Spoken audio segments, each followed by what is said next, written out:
মা, আমাকে এখন ডাকবে না, আমি রেস্ট নেব। খিদে পেলে আমি নিজেই এসে খেয়ে যাব। আচ্ছা, যা ঘুমিয়ে নে একটু। আমি টেবিলে খাবার ঢাকা দিয়ে রাখছি, তুই উঠলে একটু মাইক্রোওভেনে গরম করে খেয়ে নিস। আচ্ছা মা। এইটুকু কথা মায়ের সঙ্গে বলে নিজের ঘরে ঢুকে গেল শ্রুতি।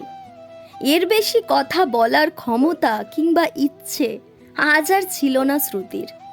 শ্রুতির মনে পড়ে যায় আজকের দিনেই দীপের সঙ্গে শেষবার কথা হয়েছিল ওর। দীপ মুক্তি চেয়েছিল, হাসি মুখেই মুক্তি দিয়েছিল শ্রুতি। কেঁদেই বা কি লাভ হতো? যেই মানুষটা যাওয়ার কথা একবার ভেবেই নেয়, তাকে আর যাই হোক কেঁদে নিজের চোখের জল দেখিয়ে আটকানো যায় না। এতে হয়তো সে সাময়িকভাবে থেকে যায়, কিন্তু তার মনটা আর থাকে না। শ্রুতি ছেড়ে দিয়েছিল। গোপনে চোখের জলটা পড়লেও দীপের সামনে হালকা হেসেই বেরিয়ে এসেছিল ক্যাফে থেকে। আজও ওর কানে ভাসে দীপের বলা সেই কথাগুলো। শ্রুতি দেখ, আমি আর থাকতে পারবো না তোর সাথে। জানি তোর খারাপ লাগবে, কিন্তু সম্পর্কটায় আমি আর থাকতে পারছি না। আমার কোনো ফিলিংসই কাজ করছে না রে। না, তোকে কে বললো আমার খারাপ লাগবে? তোর খারাপ লাগছে না? না তো। মানে তুই আমাকে খারাপ ভাবছিস না?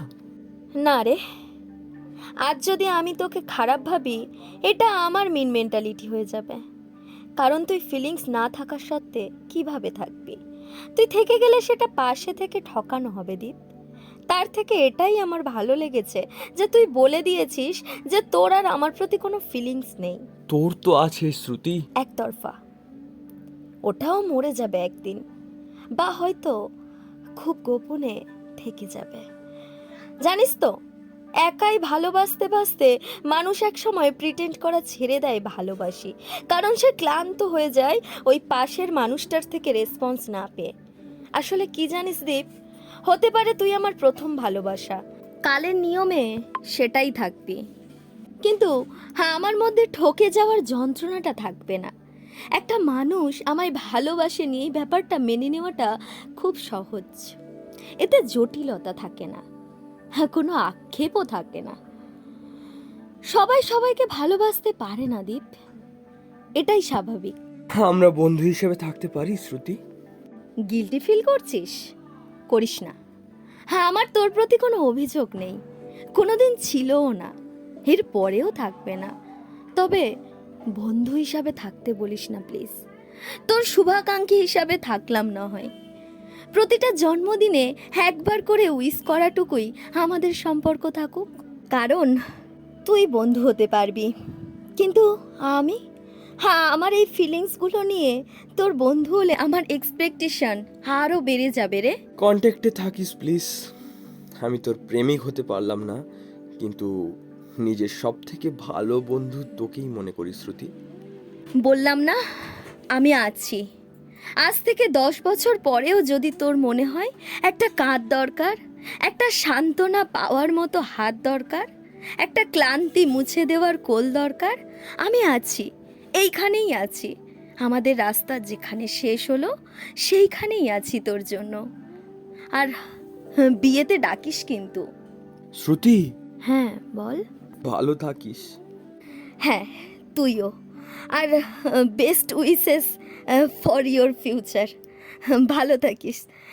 বাই। সেই শেষবার। আর কোনো কথা নেই, আর কোনো দেখা নেই। দীপ এগিয়ে গেছে নিজের জীবনে অনেকটা এই 1 বছরে। শ্রুতিও হয়তো। শ্রুতি দেখেছিল দীপ জব পেয়েছে, কমেন্ট সেকশনে কংগ্রাচুলেশন জানিয়েছিল, আর ওদের মধ্যে কোনো কথা হয়নি। শ্রুতির জন্মদিনে দীপ উইশ করেছিল। দীপের জন্মদিনে শ্রুতির আর কিছু লেখার মতো ইচ্ছে হয়নি। দেখেছিল মানুষটা ওকে ছাড়াই সুখী, ওকে ছাড়াই বড্ড ভালো আছে, তাই আর লিখতে চায়নি কিছুই। একটা বেনামি সিম থেকে একটা ছোট্ট উইশ করে নিজেকে শান্তি দিয়েছিল। 1 বছর দেখতে দেখতেই পেরিয়ে গেল।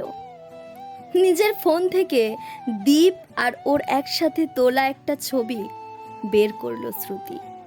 দীপ ওর দিকে তাকিয়ে হাসছে। না, ছেলেটাকে ও দোষ দিতে পারে না। আর যাই হোক, সম্পর্কটা দোষ দেওয়ার মতো নয়। আজও রাস্তায় দেখা হলে চোখে চোখ মিলিয়ে হাসা যায়, এমন পর্যায়ে শেষ হয়েছিল। শ্রুতি চায় শুধু দীপ ভালো থাকুক। কিছু ভালোবাসা প্রার্থনাই বাঁচাই ভালো। সাউন্ড বক্স থেকে ভেসে আসছে একটা গান। এই পাঁজর ভরা ভালোবাসা দুহাত ভরে নাও, এই আধো আলো আধো ছাদ চোখ ভরে নাও, এই আমায় কিছু নাই বা দিলে,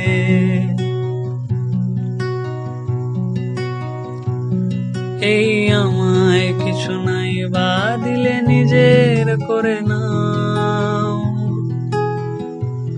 শুধু তোমাকে ভালোবেসে শুকনো নদীতে ডিঙি ভাসিয়েছি মোহনার কাছে এসে, শুধু তোমাকে ভালোবেসে দুমুঠো আদর ভিক্ষে চেয়েছি দরিদ্র এই দেশে, শুধু তোমাকে ভালোবেসে, শুধু তোমাকে ভালোবেসে।